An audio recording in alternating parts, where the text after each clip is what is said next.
Hello and welcome to Invention Insider. Today we will look at the history of the elevator. The elevator is a staple of modern life, allowing us to easily move between floors in buildings. But how did this technology come to be? Let's take a look at the history and development of the elevator. The first known elevators were actually hoists used to lift heavy objects, such as the blocks of stone used in pyramids. These hoists used pulleys and counterweights to lift the load. In ancient Greece, theaters used ramps to lift actors and props onto the stage. These ramps were powered by men or animals pulling on ropes.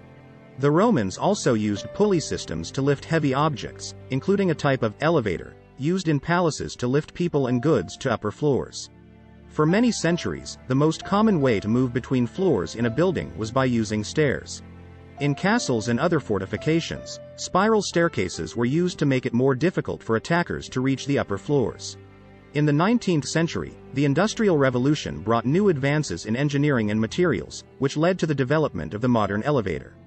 Early elevators were powered by steam or water and were used mainly in factories and warehouses to move goods between floors. As buildings grew taller and more people lived and worked in them, there was a need for a way to easily move people between floors. The first passenger elevators were installed in the 1840s and were used mainly in hotels and office buildings. These early elevators were slow and could only travel a few floors. In the 20th century, advances in materials and control systems allowed for the development of faster and more efficient elevators. Elevator shafts became a standard feature in tall buildings, and control systems were developed to safely move multiple elevators within a single building.